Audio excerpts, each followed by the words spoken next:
Fake invoice की वजह से आपने भी सुना होगा, काफ़ी सारे केसेस ऐसे आए हैं जिसमें लोगों को अरेस्ट किया गया है।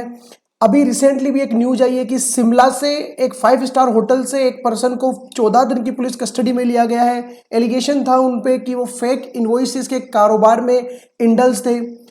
तो दोस्तों, आज इस वीडियो में मैंने यही कोशिश समझाने की कोशिश करी है कि अगर फेक इनवॉइस के बेसिस पे आपने इनपुट लिया है तो कौन कौन सी धाराएं हैं कानून की, कौन कौन से सेक्शन है, क्या क्या पेनल्टी है, क्या सजा का प्रावधान है, कितना इंटरेस्ट आपको देना पड़ सकता है, कितनी फीस आपको देनी पड़ सकती है, जो भी प्रोविजंस एप्लीकेबल है अगर आपने फर्जी bill, fake bill, bogus purchase के केस में अगर आपने इनपुट लिया है तो। मैं आपको फेक बिल का मतलब, अगर आपको पता नहीं है तो मैं बता देता हूं। फेक बिल का मतलब होता है आपने बिल तो लिया है बट पर्टिकुलर गुड्स या सर्विस आपने नहीं ली है। जनरली लोग फेक बिल क्यों लेते हैं, दो रीजन होते हैं मोस्टली केसेस में। एक तो इनकम टैक्स के पर्पज से लेते हैं कि इनकम टैक्स में एक्सपेंस एडजस्टमेंट करने के लिए। तो इस वीडियो में हम इनकम टैक्स के बारे में बात नहीं करेंगे कि इनकम टैक्स में क्या क्या एडवर्स इंपैक्ट हो सकते हैं फेक बिल के, वो हम नेक्स्ट वीडियो में बात करेंगे, जो भी हमारा अपकमिंग वीडियो आएगा फेक बिल के ऊपर। दूसरा दोस्तों, दूसरा कारण ये होता है कि जीएसटी में उनको सेल बढ़ानी होती है अपनी, क्योंकि लोन में सीसी वगैरह में उनको वो हेल्पफुल होती है काफ़ी। तो सेल अगर वो बढ़ाएंगे तो डेफिनेटली उनको इनपुट की भी जरूरत पड़ती है। तो ऐसे कुछ एक रीजंस है, और भी काफ़ी सारे रीजंस हो सकते हैं जिसकी वजह से लोग फेक इनवॉइस लेने पे मजबूर हो जाते हैं, फेक इनवॉइस लेते हैं लोग। तो दोस्तों, आज इस वीडियो में हम यही बात करेंगे कि कौन कौन से एडवर्स इंपैक्ट है, क्या क्या परिणाम हो सकते हैं जो पर्सन फेक इनवॉइस ले रहे हैं। दोस्तों, जो पर्सन इशू कर रहे हैं फेक इनवॉइस, डेफिनेटली उनके ऊपर भी काफी सारे एडवर्स इंपैक्ट हैं उस चीज के, लेकिन इस वीडियो में पर्टिकुलरली हम बात करेंगे जो पर्सन इनपुट क्लेम कर रहे हैं फेक इनवॉइस के बेसिस पे, उनके बारे में। आइए दोस्तों, शुरू करते हैं अपन आज का ये वीडियो। और अगर आप चैनल पे नए हैं तो चैनल को आप अभी सब्सक्राइब कर लीजिए, बेल आइकन पे क्लिक करना ना भूलें, क्योंकि इस सीरीज से रिलेटेड जो भी हमारा नेक्स्ट वीडियो आएगा उसकी नोटिफिकेशन आपके पास सबसे पहले पहुंचेगी। तो आइए दोस्तों, चलते हैं, हमारे वीडियो को शुरू करते हैं। तो दोस्तों, आपको आपके कंप्यूटर स्क्रीन पे दिख रहे होंगे ये सारे सेक्शंस। इसके अलावा भी छोटे मोटे और सेक्शंस हैं जो फेक इनवॉइस अगर आप ले रहे हो, उनके बेसिस पे आप इनपुट क्लेम कर रहे हो तो आपके ऊपर इंपोज हो सकते हैं। बट ये मेजर सेक्शंस हैं जो डेफिनेटली आपके ऊपर इंपोज होने ही होने वाले हैं। जी हाँ दोस्तों, पहला सेक्शन बात करता है सेक्शन 16(2) इनपुट के बारे में, इनपुट की कंडीशंस के बारे में। सेक्शन 122 बात करता है पेनल्टी के बारे में। सेक्शन 132 बात करता है पनिशमेंट के बारे में। सेक्शन 69 बात करता है पावर टू अरेस्ट के बारे में कि आपके ऑफिसर के पास क्या क्या पावर है। सेक्शन 37 बात करता है नॉन फ्रॉड केस में क्या पेनल्टी है। सेक्शन 74 बात करता है फ्रॉड केसेस की। तो ये 6-7 सेक्शन है जो आपके ऊपर लग सकते हैं। दोस्तों, मैं आपको ये सारे सेक्शन इसलिए बता रहा हूं, ये सेक्शन बेसिकली पावर देते हैं एक ऑफिसर को, कमिश्नर को, आपका जो भी जुडिक्शनल ऑफिसर है उसको पावर देते हैं कि आपके ऊपर ये सब पेनल्टी, ये सब अरेस्ट के प्रोविजन, ये सब इंप्रिजनमेंट आपके ऊपर लगाए जा सकते हैं। दोस्तों, अभी रिसेंटली रामायण आई थी टीवी पे, आप सब लोगों ने देखा होगा। आप लोगों को एक पर्टिकुलर सीन में उसमें बताना चाहूंगा, जब हनुमान जी जाते हैं लंका में सबसे पहले सीता माता का पता लगाने, तब वो श्री राम जी से ये भी कहते हैं कि इस बहाने में शत्रु के जो पावर है, शत्रु की जो सेना का पावर है, उसके बारे में भी मैं पता कर लूंगा, जिससे आगे हमें हमारी प्लानिंग में सहायता मिल सकती है। दोस्तों, तो मेरा ये वीडियो बनाने का ये भी पर्पज है कि जब भी आप कोई कानून पढ़ो तो आपको ये पता होना चाहिए कि गलत काम करने के क्या क्या एडवर्स इंपैक्ट हो सकते हैं, आपके असेसिंग ऑफिसर के पास क्या पावर है। अगर आपको उसके पावर का पता चलेगा तो डेफिनेटली आप कोई गलत काम करोगे भी नहीं। तो देखते हैं दोस्तों क्या क्या क्या बोलते हैं ये पर्टिकुलर सेक्शन, डिटेल में इनके बारे में बात करते हैं हम, इन सेक्शन के बारे में, एक एक के बारे में। हाँ, वीडियो के एंड में मैंने इन सब सेक्शन के बारे में 1 से 1.5 मिनट का समरी में भी समझाया है। अगर आपके पास समय नहीं है तो आप डायरेक्टली वीडियो फॉरवर्ड करके लास्ट के 2 मिनट पे जा सकते हो, वहां मैंने समरी में सब कुछ आपको समझाया है। बट अगर आपको डिटेल में समझना है तो हमें एक एक सेक्शन के बारे में आज बात करते हैं। तो आइए, सेक्शन 16(2) सबसे पहले आपके ऊपर इंपोज होगा अगर आपने फर्जी बिल के केस में इनपुट लिया है तो। आप सबको पता है सेक्शन 16 सबसेक्शन 2 बात करता है condition and eligibility for taking input tax credit. अगर आपको इनपुट टैक्स क्रेडिट लेना है तो उसकी कुछ कंडीशन है, कुछ एलिजिबिलिटी है। सेक्शन 16(2) में 4 कंडीशन बताई है। पहली कंडीशन बताइए आपको कि he is in position of tax invoice, आपके पास टैक्स इनवॉइस या डेबिट नोट होना चाहिए जिसके बेसिस पे आप इनपुट ले रहे हो। बी बता रहा है he has received the goods और सर्विस, बहुत आपने गुड्स या सर्विस या दोनों आपने रिसीव कर ली हो। सी बताता है tax charge in respect of such supply has been actually paid to the government, उस सप्लाई पर्टिकुलरली आपने जो इनपुट लिया है उस इनपुट से रिलेटेड जो टैक्स है वो आपके सप्लायर ने पे कर दिया हो। फोर्थ, आपने आपकी रिटर्न भर दी हो, सेक्शन 39 में जो भी रिटर्न बताई गई है, ये चारों कंडीशन जब तक फुलफिल नहीं है तब तक आप नहीं ले सकते हो इनपुट टैक्स क्रेडिट। अब आपके केस में कौन सी कंडीशन फुलफिल नहीं हो रही दोस्तों? आपके केस में जो क्लोज बी में कंडीशन बताई गई है, he has received the goods और सर्विसेज और बोथ, आपके पास बिल है, आपके सप्लाई ने हो सकता है उस पर टैक्स का पेमेंट कर दिया हो, आपने डेफिनेटली रिटर्न भी भर दी होगी, बट क्या आपने एक्चुअली में गुड्स या सर्विस या दोनों रिसीव करी है? जी नहीं, आपने नहीं करी है, तभी तो वो फेक इनवॉइस है। तो अगर आपने गुड्स और सर्विस रिसीव नहीं करी है, आपने इनपुट ले लिया है, तो आपको वो इनपुट रिवर्स करना पड़ेगा, क्योंकि आप सेक्शन 16 सबसेक्शन 2 क्लोज बी की कंडीशन फुलफिल नहीं कर रहे हो, तो आप इनपुट नहीं ले सकते हो दोस्तों।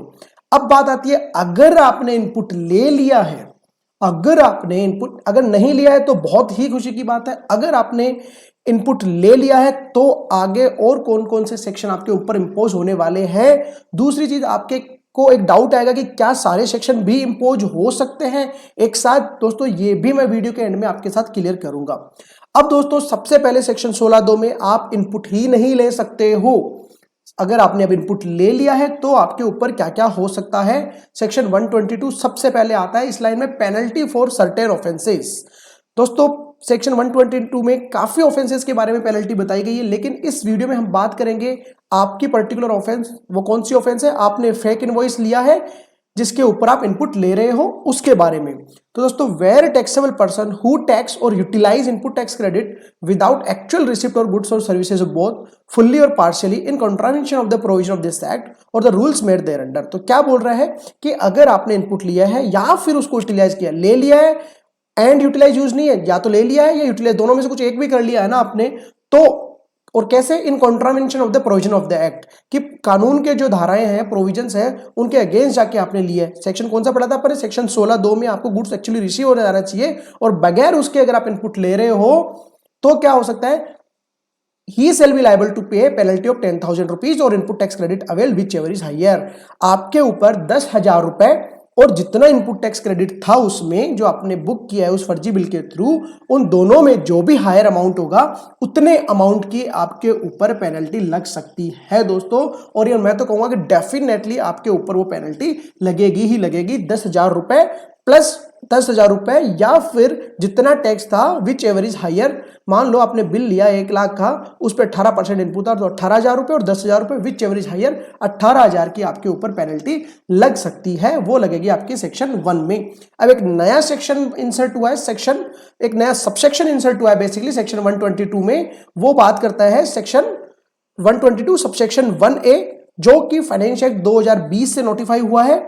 हालांकि इसको अभी एप्लीकेबल नहीं किया है, बट अगेन इसने यही बात करी है कि आपके ऊपर इनपुट टैक्स क्रेडिट जितना आपने अवेल किया है उतने की पेनल्टी आपके ऊपर लगाई जाएगी। अभी तक ये क्लियर नहीं हुआ है कि क्या दोनों सेक्शंस की पेनल्टी लगेगी, कि पहले सबसेक्शन 1 में 10,000 रुपीज और input tax credit whichever is higher, और सबसेक्शन 1A में इनपुट टैक्स क्रेडिट की पेनल्टी, तो क्या ये दोनों लगेगी? अभी तक सबसेक्शन 1A एप्लीकेबल नहीं हुआ है, फाइनेंस एक्ट के थ्रू आ गया है, बट इसको अभी तक नोटिफाई नहीं किया है। तो आज की तारीख में आपके ऊपर सेक्शन 122 सबसेक्शन 1 के मुताबिक 10,000 रुपए और जितना इनपुट टैक्स था विच एवर इज हायर, ये पेनल्टी आपके ऊपर सेक्शन 122 में लगेगी दोस्तों। अब हम चलते हैं नेक्स्ट पे। ये तो थी पेनल्टी की बात। अब हम बात करते हैं कि क्या कोई पनिशमेंट भी मिल सकती है। जी हाँ, पनिशमेंट का भी प्रावधान है सेक्शन 132 सबसेक्शन 1 में, पनिशमेंट फॉर सर्टेन ऑफेंसेस। काफी सारी ऑफेंसेस की पनिशमेंट दी हुई है सेक्शन 132 सबसेक्शन 1 में, बट हम बात करेंगे हमारे केस की। फर्जी बिल के बेसिस पे अगर इनपुट लिया है तो क्या होने वाला है। क्या बोलता है सबसेक्शन 1? हूएवर कमिट और causes to commit and retain the benefit arising out of any of the following offences, namely, अगर आपने बेनिफिट लिए हैं नीचे दी गई हुई ऑफेंसेस का आपने बेनिफिट लिया है। अब वो कौन सी ऑफेंसेस है? काफी सारी दी हुई है, मैंने केवल सबसेक्शन सी को उठाया है जो बात करता है avail input tax credit using the invoice or bill referred to in clause B or fraudulently avail input tax credit without any invoice. कुल मिला के बिना किसी बिल के आपने इनपुट लिया है या बिना बिल के फर्जी आपने इनपुट ले लिया है। पहले ये जो लाइंस थी ये लाइंस थी दोस्तों, avail input tax credit using such invoice or bill refer to in clause B. इस लाइन को चेंज करके इन्होंने कर दिया है avail input tax credit using the invoice or bill refer to in clause B, और आगे जोड़ दिया है fraudulently avail input tax credit without any invoice or bill. तो कुल मिला के बिना इनवॉइस के फर्जी बिल आप ले रहे हो तो आपके ऊपर सेक्शन 132 सबसेक्शन 1 में इंप्रिजनमेंट का प्रावधान है। और वो क्या है दोस्तों, उसकी लिमिट्स दी गई है। सेल भी पनिशेबल, आप देख सकते हो यहां पे लिखा हुआ है सेल भी पनिशेबल।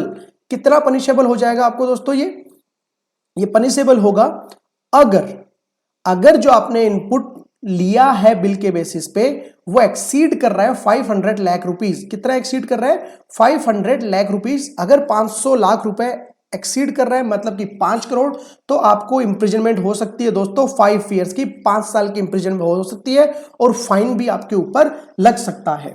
अगर जो इनपुट था, आपने जो टैक्स इवेड किया है, गलत फायदा उठाया है, वो एक्सीड कर रहा है 200 लाख से, मतलब 2 करोड़ से 5 करोड़ तक है, तो आपको 3 साल की सजा का प्रावधान है। अगर 100 करोड़ 100 लाख 1 करोड़ से लेके 2 करोड़ तक का अगर आपका केस है तो आपको सजा हो सकती है, इंप्रिजनमेंट हो सकती है 1 साल की, और आपको फाइन भी देना पड़ सकता है। तो 500 लाख मतलब 5 करोड़ का केस है, उससे ज्यादा का केस है तो 3 साल, 2 करोड़ से ज्यादा का केस है तो 2 साल, 1 करोड़ से ज्यादा का केस है तो 1 साल। 1 करोड़ से कम के केस में सेक्शन 132 सबसेक्शन 1 में कुछ भी प्रावधान नहीं है। तो दोस्तों पहले हमने देखा 122 में पेनल्टी लगेगी आपके 10,000 रुपए और ITC whichever is higher. 132(1) में आपके लगेगी इंप्रिजनमेंट। क्या ये इंप्रिजनमेंट आपके केस में बेलेबल है? जी नहीं दोस्तों, आपके केस में सेक्शन 132 सबसेक्शन 5 के मुताबिक बेलेबल नहीं है, आपको इसकी बेल नहीं मिलेगी। एक बार तो आपको सलाखों के पीछे जाना ही पड़ेगा। साथ में सबसेक्शन 2 में यह लिखा है कि अगर आप सेम ऑफेंस दोबारा कर देते हो तो और आपको 5 साल की सजा हो सकती है। तो पहले 122 में हमने पेनल्टी पढ़ी, 132 में हमने देख लिया कि 5 साल तक 5 ईयर तक की भी सजा हो सकती है अगर दोबारा हम केस में सेम इशू करते हैं। अदरवाइज फर्स्ट केस में हमें 3 साल तक की सजा हो सकती है। ये था सेक्शन 132। अब हम बात करते हैं सेक्शन 69 पावर टू अरेस्ट। इसमें कमिश्नर को पावर दिया गया है। Commissioner has reasons to believe that a person has committed any offence specified in clause C of subsection 1 of section 132 which is punishable under clause 1 or clause 2 of subsection 1 or subsection 2 of the said section, he may by order authorize any officer of central tax to arrest such person। तो commissioner के पास power है, अगर उसको पास reasons to believe है कि आपने fake invoice के basis पे बेनिफिट लिए हैं, बेनिफिट रिटेन किए हैं, तो वो पुलिस ऑथोराइज ऑफिसर को बोल सकता है कि भैया जाओ और उसको अरेस्ट कर लो, आपको अरेस्ट किया जा सकता है। इसमें आगे ये भी लिखा है अगर इस केस में आपको अरेस्ट किया जाता है तो 24 घंटे के अंदर अंदर आपको मजिस्ट्रेट के सामने लाना पड़ेगा, बट एक बार को आपको अरेस्ट किया जा सकता है। ये था दोस्तों सेक्शन 69। सेक्शन 73 और 74। सेक्शन 73 होता है नॉन फ्रॉड केसेस का, बट डेफिनेटली अगर आपने बिना माल रिसीव किए इनपुट लिया है तो सेक्शन 73 आपके ऊपर इंपोज नहीं करेगा आपका असेसिंग ऑफिसर, वो इंपोज करेगा आपके ऊपर सेक्शन 74 फ्रॉड केस का। जी हां, आपके ऊपर फ्रॉड केस का केस लगेगा। क्या बोलते हैं section 74? Determination of tax not paid or short paid or erroneously refunded or input tax credit avail wrongly availed or utilised by reason of fraud or any wilful misstatement or suppression of fact. तो अगर आपने fraud पे या जानबूझ के input लिया है, आपने गलत इनपुट लिया है, तो क्या हो सकता है दोस्तों, जो आपका प्रॉपर ऑफिसर है वो आपको एक नोटिस भेजेगा। उस नोटिस में वो पहले तो टैक्स का अमाउंट बताएगा जितने आपने गलत लिए है वो, प्लस इंटरेस्ट बोलेगा कि सेक्शन 50 में हम आपसे इंटरेस्ट लेंगे, प्लस उसमें वो पेनल्टी भी डाल सकता है। और पेनल्टी कितनी हो सकती है? जितना टैक्स का अमाउंट है उतने की पेनल्टी। तो टैक्स का अमाउंट प्लस ब्याज प्लस टैक्स के अमाउंट की जितनी पेनल्टी का आपके ऊपर नोटिस आ सकता है, आपको वो पेमेंट करना पड़ सकता है दोस्तों। इसमें साथ में आपके लिए एक फायदे का सौदा यह है कि अगर उस नोटिस के आने से पहले, सबसेक्शन 1 के नोटिस के आने से पहले सबसेक्शन 5 में आप टैक्स का पेमेंट कर देते हो, ब्याज का भुगतान कर देते हो, तो पेनल्टी आपके ऊपर 15% ही लगेगी, उससे ज्यादा की नहीं लगेगी। बट अगर नोटिस आने से पहले आप पेमेंट नहीं करते हो तो जो पेनल्टी है वो टैक्स के अमाउंट की जितनी लग सकती है। तो टोटल 3 चीज आपके सेक्शन 74 में लगेगी। टैक्स का अमाउंट आपको देना पड़ेगा वापस, आपको ब्याज का भुगतान करना पड़ेगा, टैक्स के अमाउंट की जितनी पेनल्टी आपके ऊपर लग सकती है दोस्तों। अब यहां पे डाउट ये रेज होता है कि सेक्शन 74 में जब हमसे पेनल्टी ली जा रही है, हमसे ब्याज लिया जा रहा है, हमसे टैक्स भी पूरा लिया जा रहा है, तो क्या बाकी के अभी तक हमने जो सेक्शन पढ़े, सेक्शन 122 जिसमें 10,000 रुपए और tax whichever is higher की पेनल्टी थी, 132 जिसमें इंप्रिजनमेंट की बात थी, 69 जिसमें पावर टू अरेस्ट की बात थी, क्या वो सेक्शन भी लगेंगे अगर सेक्शन 74 लगता है तो जी हां दोस्तों, देखते हैं उसमें से और कौन से सेक्शन आपके ऊपर लग सकते हैं दोस्तों।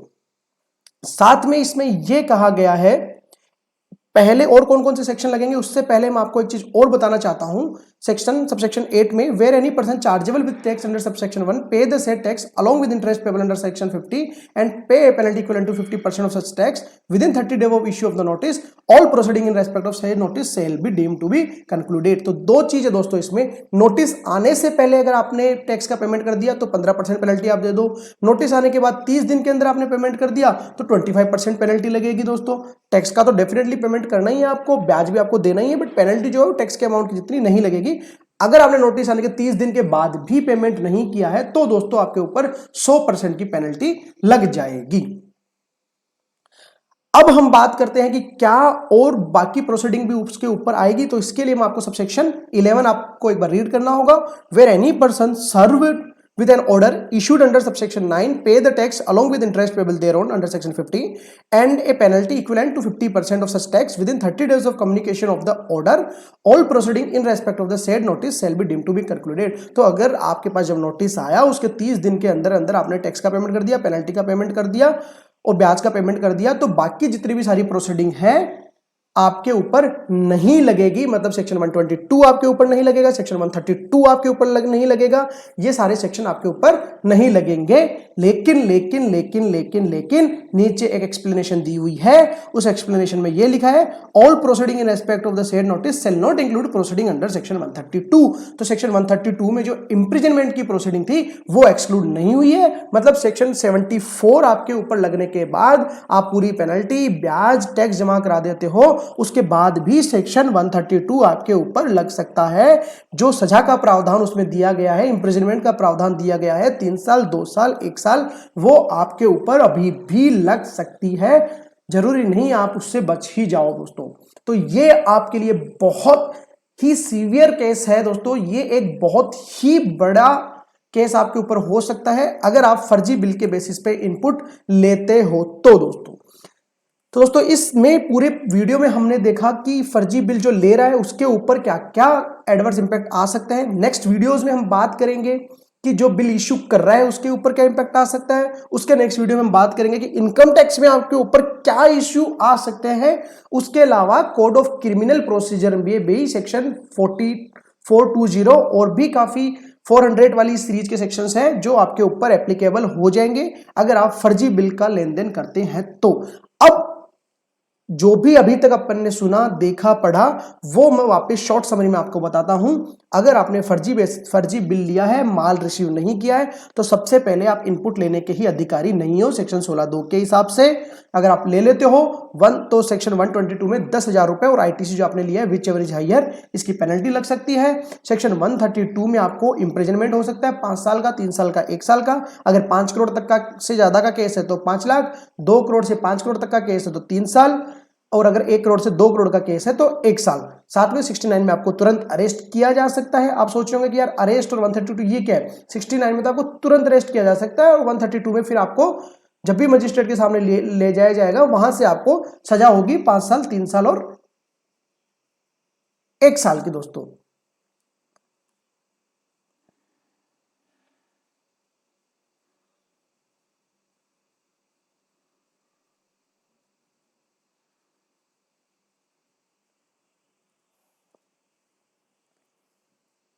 तो जो सजा का प्रावधान है वो 5 साल, 3 साल, 1 साल है। मैं पीछे वीडियो में इसलिए गया कि मुझे लगा कि शायद मैंने पहले 3 साल, 2 साल और 1 साल बोल दिया था, बट जो प्रावधान है वो है 5 साल, 3 साल और 1 साल का। फिर बात करते हैं सेक्शन 74। सेक्शन 74 में आपके ऊपर आईटीसी जो आपने लिया है, इंटरेस्ट और पेनल्टी इक्विवेलेंट टू टैक्स लग सकती है।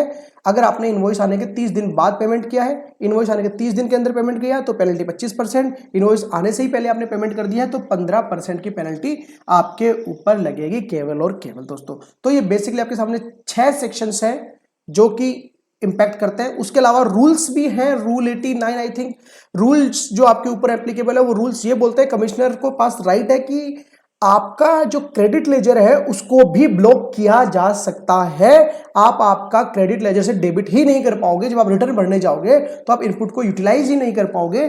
तो ये भी रूल है, बट उस रूल के अलावा ये सबसे ज्यादा इंपॉर्टेंट प्रोविजंस हैं जो सेक्शंस मैंने आपको बताए। तो दोस्तों मुझे उम्मीद है आपको ये वीडियो पसंद आया होगा।